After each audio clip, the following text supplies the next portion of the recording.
Wana na binti za mfalme na wasalimu nyote ya mjambo. Hamjambo. Jina ni kwa wageni wetu, karibu sana. Ninajulikana kama Mother Isaac. Na si msichana bali ni mama. Sababu nimebarikiwa na watoto 5. Basi mimi ni msichana. Okay. Kipindi ni cha maombi. Kuna wakati tunaimba maombi jambo la maana. Niliwaambia hapa hatuko kwa ward wala hatuko mochari, lakini tuko kwa siku 7 za nini? Za vipanda. Hivyo basi tuimbe kwa sauti. Sababu Biblia inasema kwamba wafu hawatamsifu Mungu. Maombi jambo la maana maisha ni mwa Mkristo.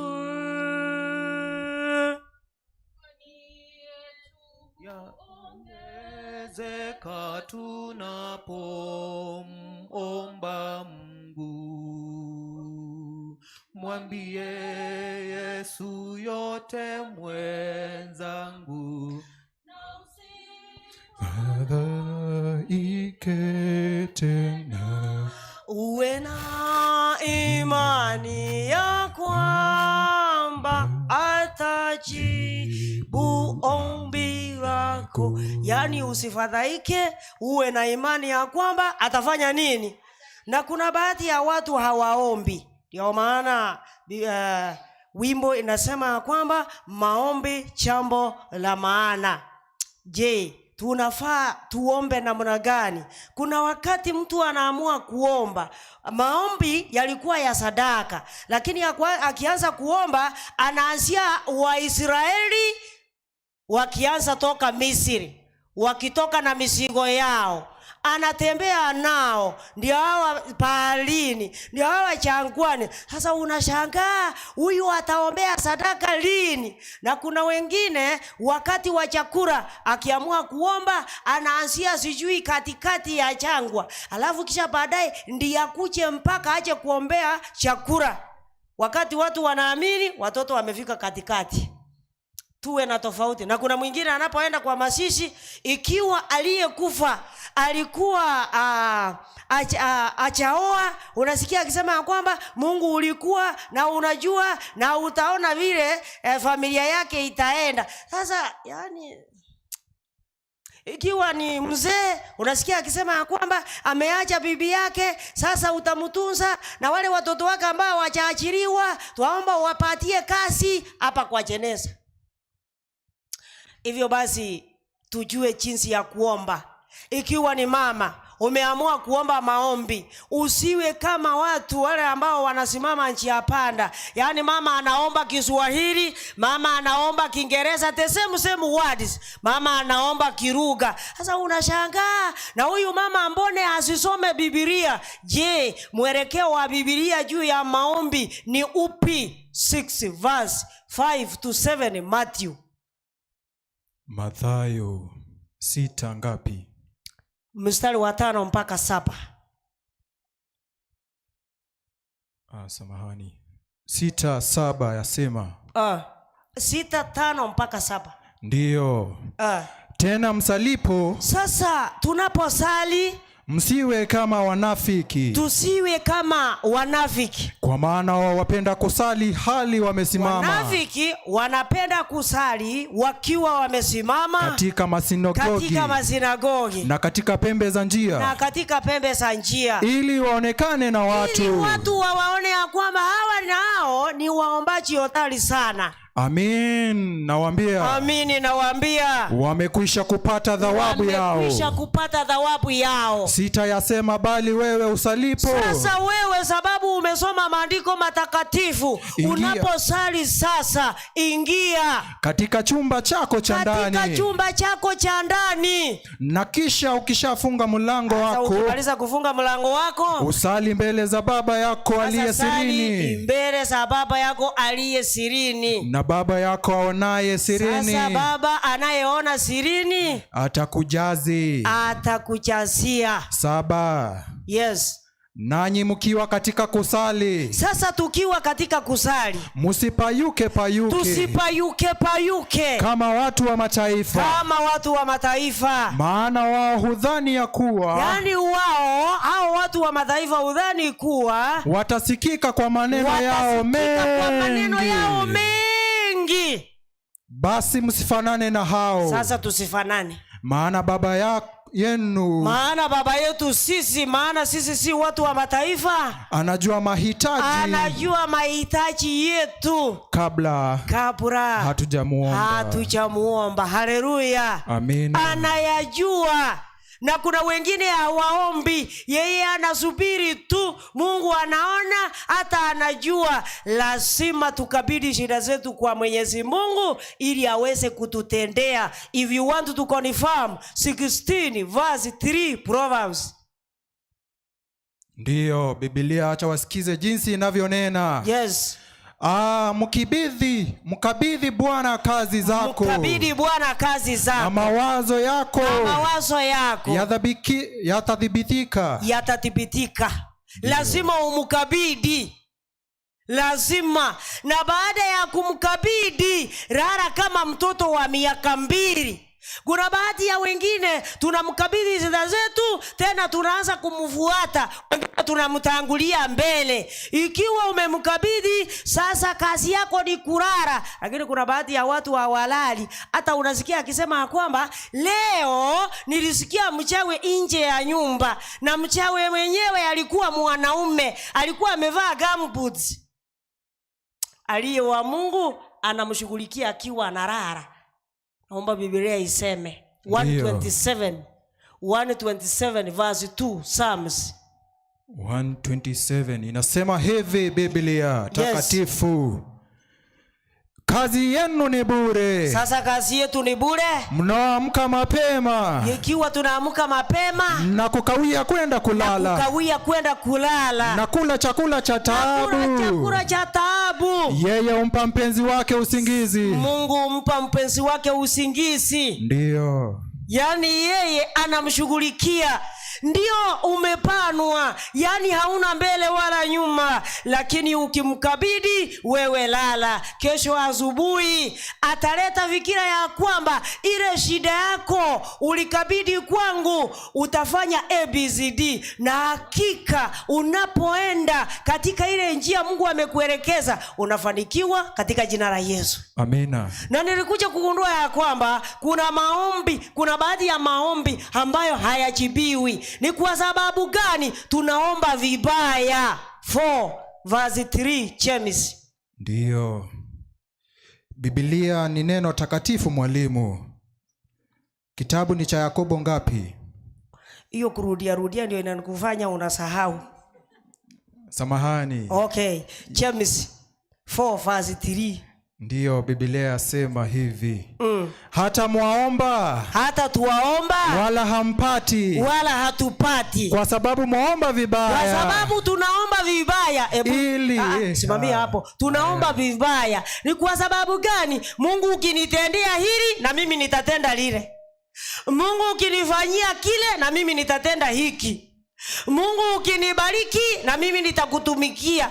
Pasipo mibaraka hakuna kumtumikia. Those conditions that we give to God ndio inatufanya Mungu hata jibu maombi yetu. Na kuna wakati mtu anataka Mungu amwezeshe kitu fulani.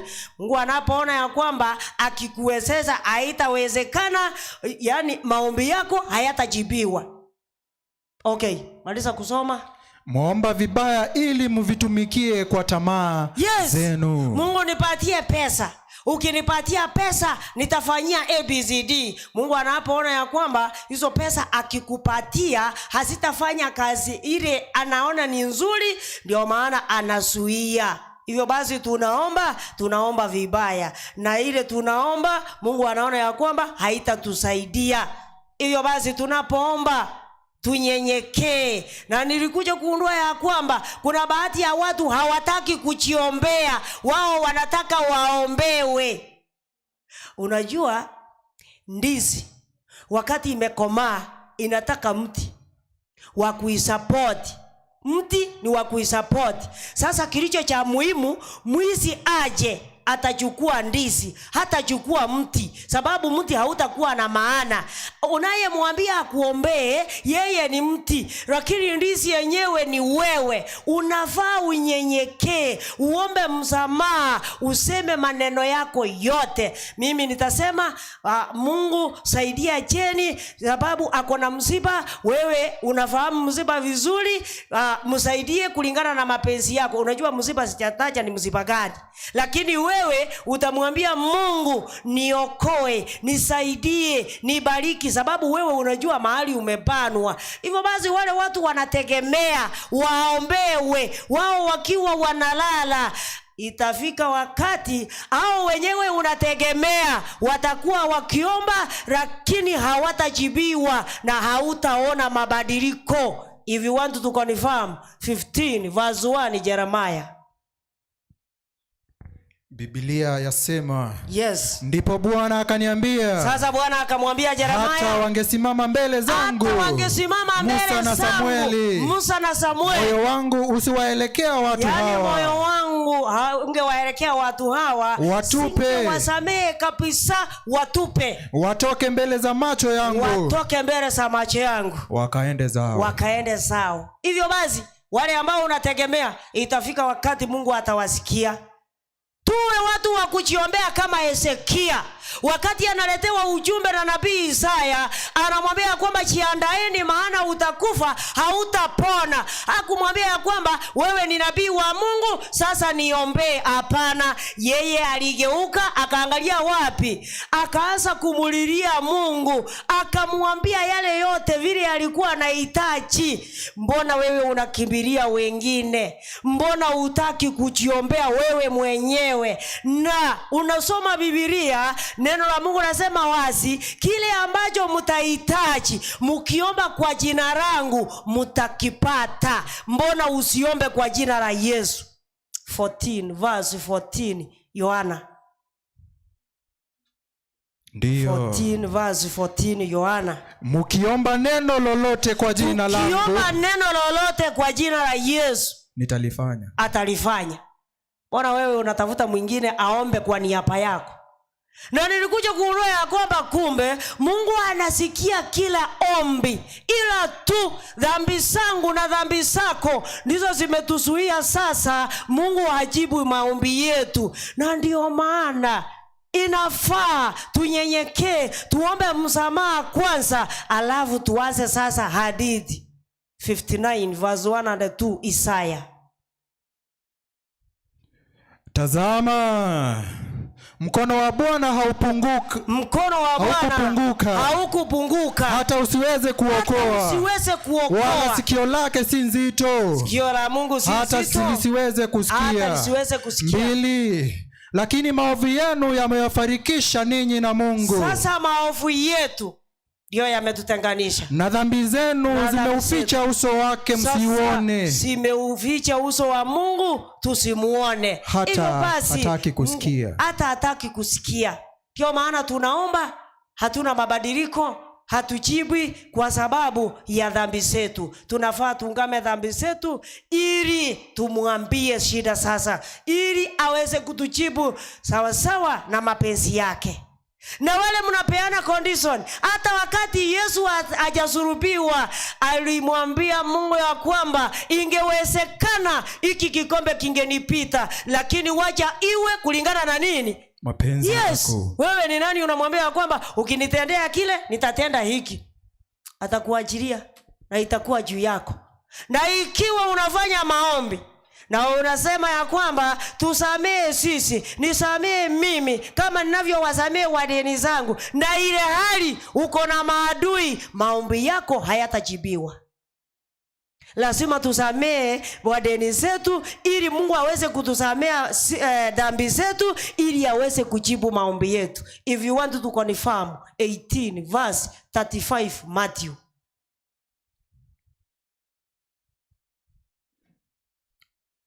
Biblia, ndivyo na Baba yangu wa mbinguni atakavyowatenda ninyi msiposamehe kwa mioyo yenu kila mtu ndugu yake. Yes, tuwasamee kwa mioyo yetu. Yaani ukisema ya kwamba haya maneno wacha yaishe, na ukweli yaishe katika jina la Yesu. Amen. Lakini kuna watu wanaweka ila moyoni. Ikiwa unaweka ila moyoni, utashinda ukiomba lakini hautajibiwa. Na kuna watu wa kuservice hawataki kuombea wengine. Yaani akianza kuomba anazunguka familia yake, alafu anatarajia mibaraka. Utashangaa kabla saa 10 kufika. Ubinafsi huo. Ndio maana wakati Sulemani anaambiwa kwamba omba chochote kile utataka na nitatenda, anamwambia Mungu ya kwamba naomba maarifa na nini na hekima ya kuwatawala watu hawa, sababu ni wengi. Anzia nje, rudi kwa familia, waombee mibaraka, waombee mazuri, wabariki ili na wewe uweze kubarikiwa. Na ikiwa wewe si mtu wa kubariki wengine, hautaona mibaraka. Ikiwa wewe ni mtu wa kulaani wengine, na wewe pia sile laana unalaani wengine zitarudia wewe mwenyewe. Utashinda ukiomba mibaraka, bali laana ndio zitakuandama. Naomba Biblia iseme 109 verse 17 Psalms. Biblia. Naye aliyependa kulaani, sasa aliyependa kulaani nako kukampata. Sasa ile laana sitakupata. Hakupendezwa na kubariki. Yeye hakupendezwa. Kuna watu hawapendezwi kubariki wengine, kukawa mbali naye. Sasa mibaraka itakuwa mbali nawe. Utashinda ukiomba mibaraka lakini hautaiona, sababu wewe si mtu wa kubariki. Penda kubariki na Mungu atakubariki katika jina la Yesu. Amina. Na kuna baadhi ya watu wanapenda kulaani wengine hata pasipokuwa na sababu. Sile laana mtu analaani wengine zisizokuwa na sababu. If you want to confirm that, hizo laana hazina kazi yeyote kwa yule ambaye unalaani. 26 verse 2 Proverbs. Yasema hivi. Yes. Kama theluji wakati wa joto, wewe, na mvua wakati wa mavuno. Unasoma nini hiyo? I said 26 verse 2 Proverbs. Ya pili ndio inasema hicho kitu. 26. Kama shomoro katika kutangatanga kwake. Good. Na kama mbayumbayu katika kuruka kwake. Yes. Kadhalika laana isiyo na sababu haimpigi mtu. Haitampiga, haitamfikia wewe laani, lakini laana zitakurudia. Na utashuhudia kwa macho yako, na utaona wewe mwenyewe. Ndio maana mwimbaji mmoja anaimba ya kwamba ombea adui yako aishi siku ngapi? Nyingi. Ili unapobarikiwa ajionee kwa nini? Kwa macho. Yes. Mbona ufanye uadui? Kifanya uadui, maombi hayatajibiwa. Omba mibaraka kwa wengine na Mungu ataleta mibaraka. Lakini ikiwa wewe ni mtu wa kuomba laana, utashangaa na utashuhudia harusi bila pasta. Hivyo basi Mungu aweze kutusaidia tuwe watu wa maombi. Ikiwa wewe si mtu wa maombi, hautashinda vita, sababu vita vinaandamana na maombi. Wewe mwambie Mungu ya kwamba wakati vita ilikuwa inaandaliwa ulikuwa, na wakati huu sasa vita imeanza upo, na naamini ya kwamba utakuwa, na Mungu atatenda na utashinda vita katika jina la Yesu. Amina. Ndio maana vita vinatushinda sababu tunapiga sisi wenyewe. Hatuombi, hatutaki kuomba. Nilikuja kugundua ya kwamba Mungu atatupa wale ambao hawamtafuti, wale ambao hawamuulizi maneno. Kuuliza Mungu maneno ni njia moja ya kumwelezea shida zako. Umuulize Mungu, mbona niyapitie haya? Mbona hiki na kile kiniandame? Sefania 1 mstari wa 6.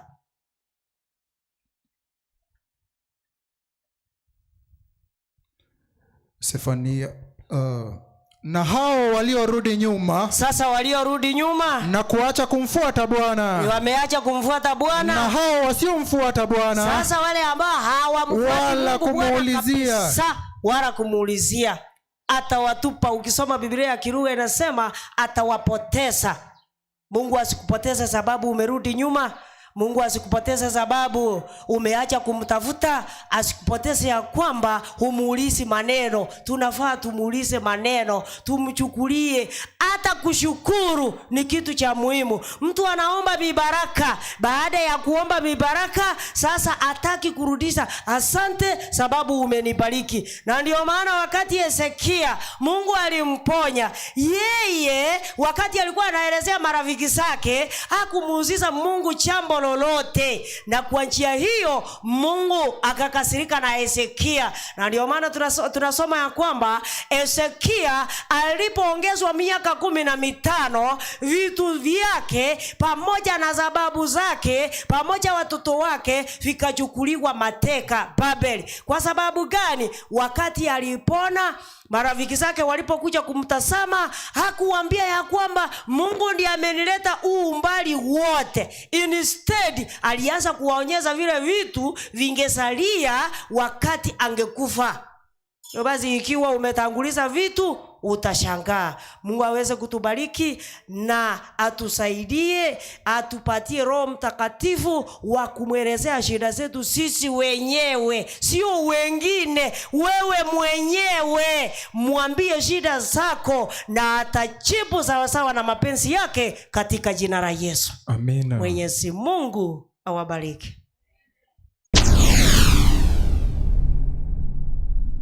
Get the point. Take a step forward. 3